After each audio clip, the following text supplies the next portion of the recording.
It's not really a cost analysis decision, isn't this bike? It's very, very much based on the character of it and in terms of how well it rides. Hey folks, I'm Guy Kestevan, the Tester Man, and this is the Workshop Talk Round, where I explain just why this Specialized Chisel Evo Comp is such a radical little short travel rally bike and an alloy anarchist to boot.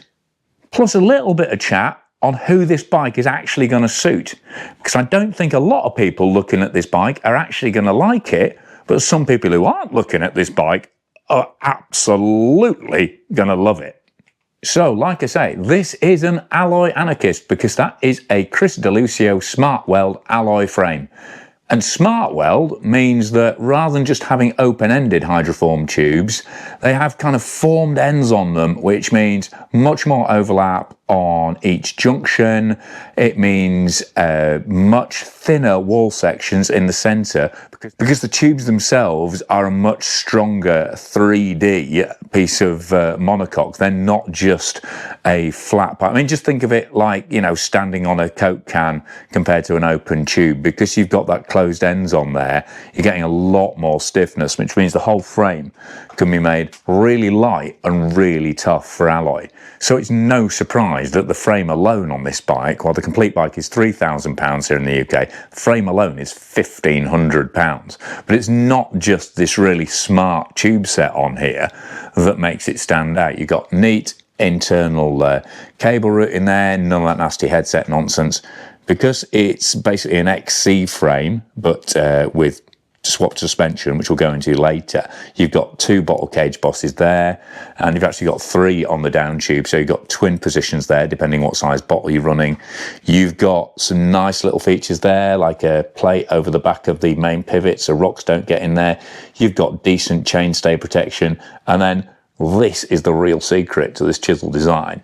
These super flat, super thin rear seat stays there and the yoke there, which is how they can get 110mm travel out of this alloy frame. They have had to take it down 10mm in travel from the Epic bike, the carbon bike, which this bike is very much based on in terms of suspension kinematic, geometry and overall purpose. So there's a little bit less travel. It's a shorter stroke shock. It's only 40mm. But again, just look at that really neat forged and then machined pieces in there. And then at the back of the shock, you've got a little chip that you can flip round to change the head and seat tube angles by ½ a degree. So comes as standard in low, which is a 66-degree head angle. On this large, it's 465mm reach, 450mm seat tube. Relatively long. It'd be nice in some ways if they could drop that top tube a bit lower and give you a bit more space in there, but that means that you've still got enough length here to run a decent length seat post. So this large gets 170mm X-Fusion mannequin there, which, like a lot of this spec, I'll go into the spec in a minute, but like a lot of it, it's just a really good solid choice on spec. But you've also got UDH hanger at the rear, as you'd hope, and you know, internal cable routing even through the chainstays there, which again, rare on an alloy bike. If you look at a lot of them, you'll see the cables running through the main tube perhaps, but then they'll start sprouting out at the rear of the bike. So it looks a little bit, it's not quite the cleanest lines. It looks a little bit high. It's not, as we'll talk about on the geometry, but it looks like the weight's a little bit higher compared to a lot of slammed looking frames nowadays. But structurally, this is a really, really standout piece. Because you can get many carbon bikes in this category coming in around 3 kilos, which is what this weighs. So although it's a kilo heavier, well, give or take a few hundred grams, depending whether you go for Epic or Epic Evo on the 8 chassis, and it's a lot heavier than the Epic 7 Evo, which was one of the lightest bikes ever produced, at under 1700 grams for a frame. But for aluminium, very, very impressive. So bear that in mind when you're sort of price checking it against online carbon bikes, which you can get with a, you know, comparable spec for 3K. But the main difference with this is this isn't, I would say this is just not your standard short travel bike. Because yes, 110mm at the rear, but that is not a shock setup for comfy, fluffy comfort on the XC. That is a very firmly RX tuned. It's Specialized own tune. It's very aggressive. There's a small amount of movement, you know, for traction, but mostly your traction is coming from that smooth rolling ground control grid tyre on the rear there. Really, really massively underrated tyre that. Surprisingly grippy, yet also fast. And in this grid T7 carcass, really, really well connected and damped as well. It's kind of their mid-softness carcass. It goes up to T9, which is what they're using on that Purgatory front tyre. But a really, really good match for the breakup for this bike, with the 437mm chainstay on there and a little bit flex through those stays. And that tyre, it does break away quicker than the front, but that's exactly the kind of cornering fuse you want when you've got a front end that can be loaded up super hard.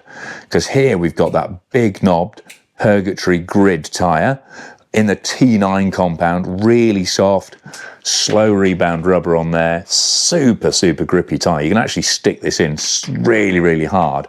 And also just phenomenal ground feel, proper kind of, it really sinks its teeth into the trail in a really, really reassuring and confident way.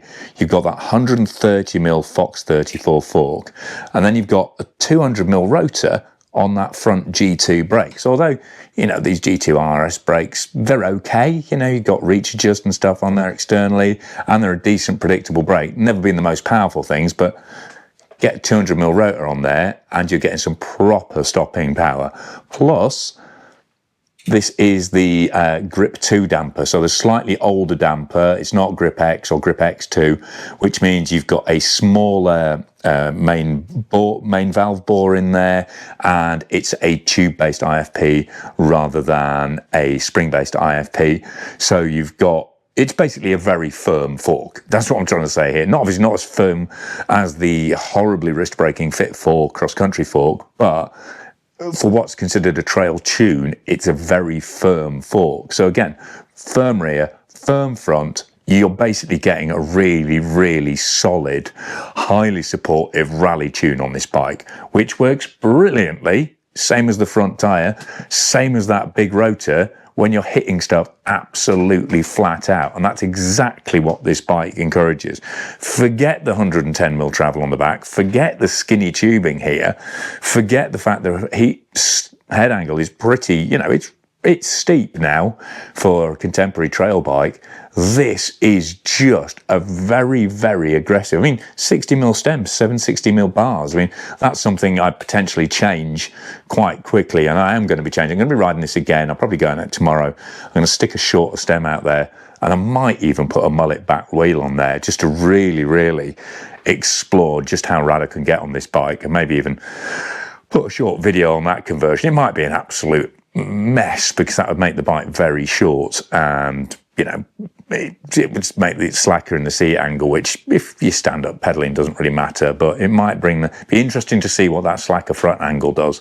But even as it is, with what is relatively XC cockpit and frankly horribly harsh grips and a unforgiving bar, that bar does not do the ride any favours at all. You know, even so, it's a proper kind of hot hatch and rally vibe to it. It's a proper little hooligan.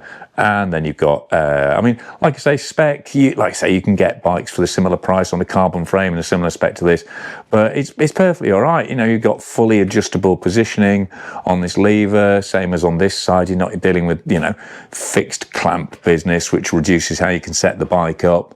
Again, I'd swap the grips out if I was you. The saddle's great. You know, big fan of this Specialized power saddle, as I think a lot of people are.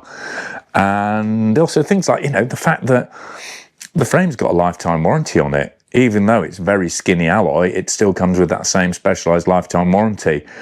And it's a difficult one to recommend. Like I say, it's not a smooth cruising cross-country bike. If you want that bike, you want the lightest option that'll do big miles for relatively little money, then the standard Chisel FS is an awesome bike. I've done live ride review video on that and a workshop talk around. I even did a overnight solstice ride last year on it, and it really, really proved just what a cracking platform that is.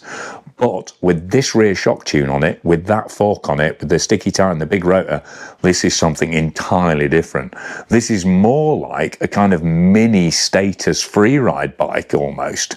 So if you're not a massive sender, if you just like getting loose in the local woods and you're not doing massive jumps and drops that, you know, require the strength of a full-grown rear end on it, and you think, you know, if you're going to prize that agility or responsiveness of a steeper head angle and a lighter frame, then for, you know, larking about in the local woods, like primarily what I was doing on in the live ride video, and also there's a Chisel Evo versus Epic Evo video that I've done with this bike, and the Epic Evo I've had lying around for a year now. That is a real eye-opener as to where this bike, I think, sits in terms of people who are going to get the most out of using it. As I said at the start, this is not the bike a lot of people are going to think it is. It is something far more radical and potentially far more rewarding for the right person, but it'll be a slow rolling, uncomfortable, they just won't get it. So buyer beware on this one. It could be the best bike you've ever ridden, but it could be, despite what it seems like on paper, it could be a big mistake for a lot of kind of more casual comfort or even efficiency focused riders who might be thinking, oh, well, I'm a little bit rad, so a sticky tire and a longer fork might be just what I need. No, they completely dominate the character of this bike, and the fact that they've changed the rear suspension tune on it as well, that really, really makes a difference to the overall character. In terms of mopping up, GX rear mech is a kind of, oh, look at me, I'm quite a posh transmission. Not really. That's a cheapo cassette on there, cheapo chain. It's an HG free hub, so you can't get a SRAM 1052 higher end cassette on there without changing the free hub. Wheels are okay. They're 30mm internal. I haven't bent them. They're still round. I imagine they're relatively heavy. You know, I'd certainly be tempted to look at a lighter wheel set as a potential upgrade to this bike. Something like, you know, maybe even the Specialized Traverse wheel set with that real tire supporting fat lip on it. That might be a great mix. In fact, that might be what I do tomorrow, because I've got a Purgatory on the front of that already, and then a Rock Razor on the back for the mullet. So that might be what I'll go with for me kind of evolution of the Evo spec, which is probably a video worth doing in itself. We shall see. So yeah, look out for that one. And again, yeah, I mean, it's got a GX shifter. That's a nice crisp shifter feel on there. Lever's a bit spongy for the dropper, but it's all right. But yeah, crisp lever, reasonably crisp brakes, like I say. And yeah, I think it's not really a cost analysis decision, isn't this bike? It's very, very much based on the character of it and in terms of how well it rides, if you like a proper rowdy, responsive short travel rally bike. So there you go. That's a quick workshop walk round on this. Obviously, if there's anything I've missed out, anything you want more detail in, get busy in the comments and let me know. Because, you know, that's the great thing about being on YouTube, isn't it? I've been in the magazines and websites for nearly 30 years, but the great thing about YouTube is if you ask me a question, I can get straight back to you if I know the answer, and if not, I can get to specialised guys like Chris DeLucio and like get the full insider info package and pass that on to you. But make sure you watch the live ride review. Make sure you watch the Chisel versus Epic review. And if I do get round to making it tomorrow, there might be Chisel Evo review coming along as well, just to see just how daft I can get with this bike. But for now, massive thanks for watching. Please subscribe. Almost at 40k subscribers now, so it'd be nice to get the last sort of 100 or so that will get me over 40k. That always looks good when people are checking in, considering supporting the channel. Massive thanks to my channel supporters who I've already got. Huge thanks to my Patreon subscribers who pledge on a monthly basis. You can join at the end via the links there, or just, you know, give me a thanks on YouTube, because that's a new way you can buy me a coffee or a cake or the equivalent, just with a click of the button. And most importantly, give it a thumbs up, like, and give it a thumbs up, like, and most importantly, tell your mates. If you've enjoyed this content and you think what I'm saying is worth listening to, then, and you think your mates will enjoy it, then please tell them about the channel, because it's your recommendation, bringing them here, that is the most valuable thing of all. And the more people who are on there, the more we can create a community who can bring more feedback from all over the world, from their opinions of riding different bikes, different, even just the components. If you've got if you've got feedback or your own views on what I'm talking about here or the components on this bike, then please let us all know. Because I know for a fact loads of people go through the comments below these videos now, and you can pick out, regionalities, preferences. So even though I might not be quite the rider and doing the type of riding that you're looking for, there's a fair likelihood that there's someone in the comments giving feedback that will apply more directly to you. And again, that's the great thing about presenting reviews here on YouTube. But for now, loads of thanks for your time. I've been Guy Kesterman on Guy Case TV, and I've been talking about the Chisel Evo Comp. A very interesting, surprisingly radical, short travel alloy anarchist that's potentially a super rewarding bike for the right people. See you in the comments or on the trails. Cheers.